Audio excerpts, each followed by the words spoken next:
চাইতে কার দিনদারি বড় হতে পারে, ওই ব্যক্তির দিনদারির চাইতে কার দিনদারি বড় হতে পারে, উত্তম হতে পারে, যে মানুষকে আল্লাহ তাআলার দিকে দাওয়াত দেয়। অর্থাৎ যে দায়ী হয় সে দিনদার হয়, যে দায়ী হয় দিনদার হয়, আর খালি সাধারণ দিনদার হয় না, সর্বোত্তম দিনদার হয় সে। তার দিনদারিটা উত্তম দিনদারি, তার দিনদারিটা নমুনা হয়, তার দিনদারি দেখা মানুষের মধ্যে দিনের উপর চলার শখ পয়দা হয়। একজন আমেরিকান আর্মি, সে মুসলমান হয়ে গেছে, তাকে জিজ্ঞেস করা হলো তুমি কেন মুসলমান হইলা, কে তোমাকে ইসলামের কথা, ইসলাম তোমাকে ইসলামের দাওয়াত দিয়েছে, ইসলাম সম্পর্কে তোমাকে তোমার মধ্যে উৎসাহ আগ্রহ পয়দা করেছে, যার কথার দ্বারা পয়দা হয়েছে।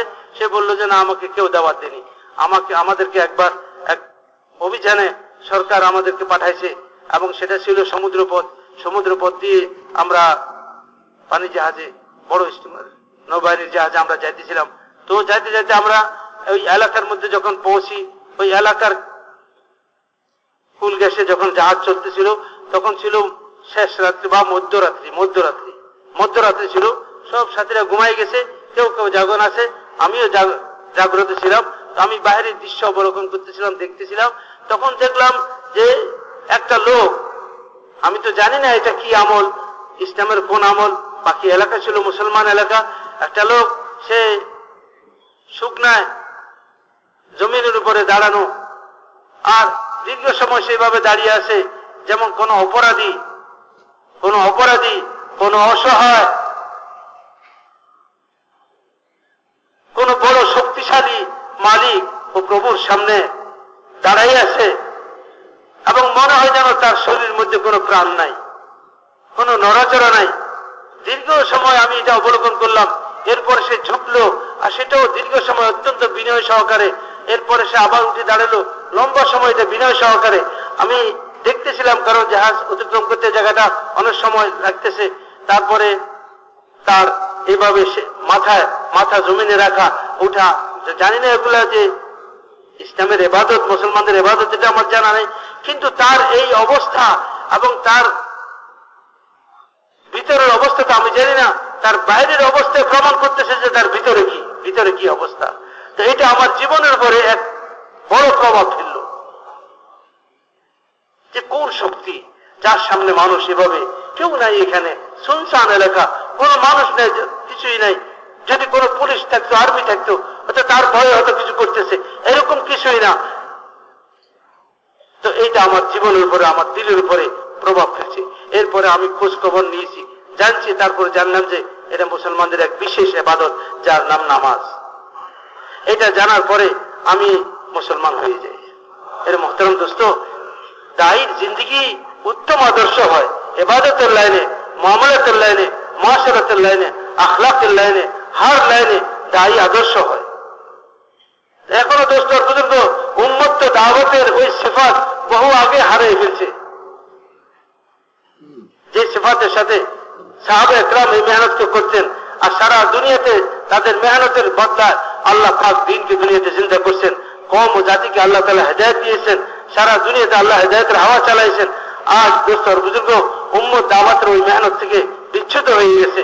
ইজতিমাই ভাবে, সমষ্টিগত ভাবে উম্মতের মধ্যে আজকে দোস্ত আর বুজুর্গ এই দাওয়াত মিটে গেছে, যার পরিণতিতে যে উম্মত আল্লাহ পাকের কাছে সবচেয়ে বেশি প্রিয় ছিল, যে উম্মতে আল্লাহর কাছে মুকাররব ছিল, আল্লাহ তাআলার কাছে মকবুল ছিল, যে উম্মতের আল্লাহ তাআলার দৃষ্টিতে মূল্যায়ন ছিল, এই উম্মত যা চাইছে আল্লাহ তাআলা সেটা করে দিয়েছেন। আল্লাহ তাআলা এই উম্মতকে হার হালে হেফাজত করেছেন, আল্লাহ মদত করেছেন এই উম্মতকে। মাঠে ময়দানে জঙ্গলে যেখানে ছিল আল্লাহ তাআলা সাহায্য প্রাপ্ত ছিল। কি পুরুষ আর কি মেয়ে, কি বাচ্চা কি বুড়ো, হর তবকা আল্লাহ তাআলার খাজানা থেকে ফায়দা উঠাই দিয়েছিল। আল্লাহ তাআলার সাহায্য প্রাপ্ত তাদের জিন্দেগির মধ্যে আল্লাহ পাকের সাহায্য তারা পাইতেছিল। কিন্তু দোস্ত আর বুজুর্গ, যখন উম্মতের হাত থেকে দাওয়াত ছুটে গেল, ইজতিমাই ভাবে এই নববী তরিকায় দাওয়াতের মেহনত উম্মত ছেড়ে দিল, তো আজ উম্মত আল্লাহ পাকের নুসরত মদদ থেকে বঞ্চিত হয়ে গেছে। শুধু বঞ্চিত হয়নি, বরং উম্মত আজকে বাতিলের শিকার হয়ে গেছে। আজ বাতিলের শিকার হয়ে গেছে উম্মতের জিন্দেগি এরকম ছিল, উম্মতের মেহনতের ফলাফল আর নতিজা এরকম ছিল যেখানে এই উম্মতের আবাদি ছিল, উম্মতে মুসলিমার আবাদি ছিল, সে আবাদি এত পাক সাফ ছিল, এত পাক পবিত্র ছিল, সেখানে কোনো কাফের যদি আসতো তো অল্প সময়ের মধ্যে ওর ভিতরের দুনিয়া বদলাই যেত এবং সে বাধ্য হতো নিজের থেকে খুশিতে ইসলামের মধ্যে দাখিল হওয়ার জন্য তৈরি হইত, ইসলামের গণ্ডিতে আসার জন্য তৈরি হইত।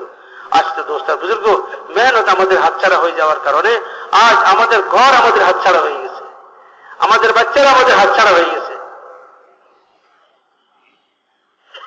আজ দোস্তার বুজুর্গ, দ্বীনের উপর চলা আমাদের জন্য কঠিন হয়ে গেছে, শরীয়ত হেদায়েতের উপর চলা আমাদের জন্য কঠিন হয়ে গেছে মেহনত না থাকার কারণে। তাই দোস্তার বুজুর্গ, আল্লাহ তাআলা প্রথম যুগের এই হীরক খণ্ড আল্লাহ তাআলা এই উম্মতকে আবার দিয়েছেন। হযরত মাওলানা ইলিয়াস রহমতুল্লাহ আলাইহিকে জরিয়া বানায়া আল্লাহ তাআলা হিন্দুস্তানের বুক থেকে মেহনতকে আবার আল্লাহ তাআলা জিন্দা করেছেন এবং সারা দুনিয়াতে মেহনতকে আল্লাহ তাআলা ছড়াই দিয়েছেন।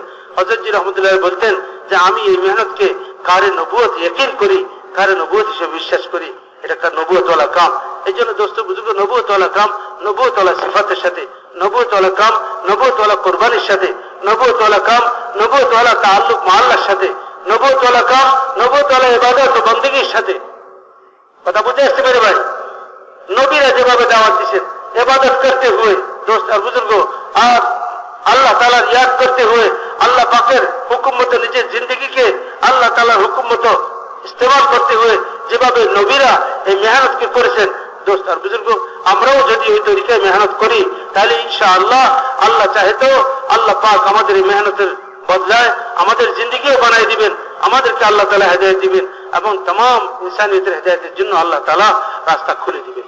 এই জন্য দোস্ত আর বুজুর্গ, নিয়ত করি, ইরাদা করি দোস্ত, এই মেহনতকে জিন্দগির মাকসাদ বানাইবো এবং মওত পর্যন্ত এই মেহনতকে হুজুর সাল্লাল্লাহু আলাইহি ওয়াসাল্লামের তরিকায়, সাহাবাদের তরিকায় আল্লাহ তাআলা তৌফিক দিয়ে আমাদেরকে শিখবার তৌফিক দিয়ে আমরা এই মেহনতকে এইভাবে করব যেভাবে तमाम নবীরা মেহনত করেছেন, হুজুর সাল্লাল্লাহু আলাইহি ওয়াসাল্লাম মেহনত করেছেন, সাহাবায়ে কেরাম যেভাবে মেহনত করেছেন, আমরাও এইভাবে মেহনত করব, পুরা দুনিয়াকে মেহনতের ময়দান বানাইবো।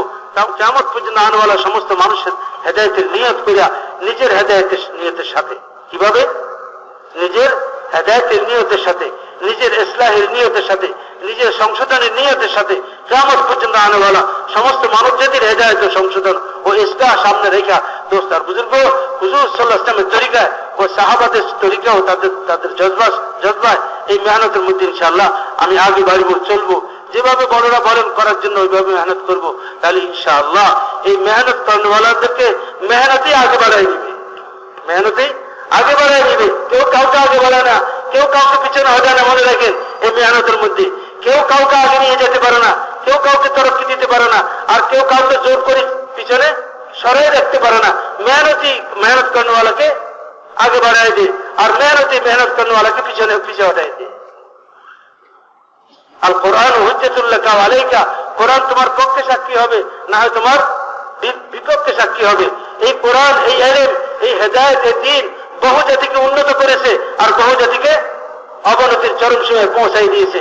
মেরে মহতরম দোস্ত বুজুর্গ, মেহনত যদি সহি তরিকায় হয়, মেহনত যদি ইখলাসের সাথে হয়, মেহনত যদি নববী তরিকায় হয়, তো দোস্ত বুজুর্গ ইয়াকিনান বলা যাবে যে মেহনত করনেওয়ালাকে আগে বাড়াই দিবে এবং আল্লাহ তাআলা তাকে কওমের ও জাতির হেদায়েতের জন্য আল্লাহ তাকে জরিয়া বানাবেন এবং তার মেহনত কিয়ামত পর্যন্ত আনেওয়ালা মানুষের জন্য রাহনুমা হবে, পথপ্রদর্শক হবে।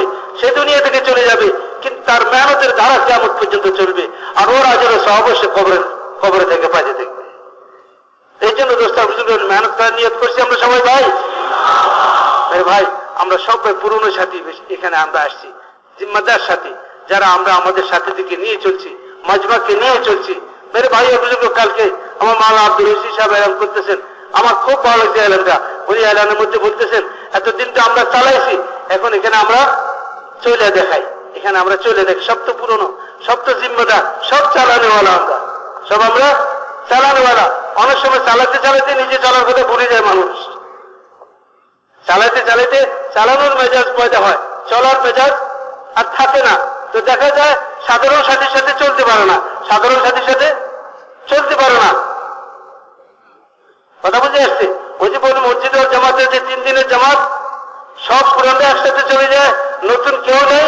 এর কারণ এটাই যে নতুনদের উপর মেহনত করি, নতুনদেরকে লইয়া চলার মেজাজ নাই, চলতে পারে না।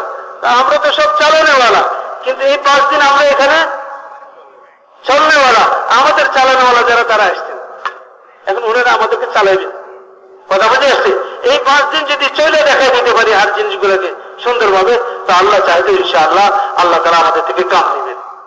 এই জন্য ভাই মাগরিবের পরে বয়ান আছে জরুরি এবং আহাম মুযাক্কারা বয়ান, প্রত্যেক সাথে আমরা ইমামের সাথে বসি। এখন মাগরিবের 15-20 মিনিটের মতো আছে, এই সময়ের মধ্যে যাদের ওজনে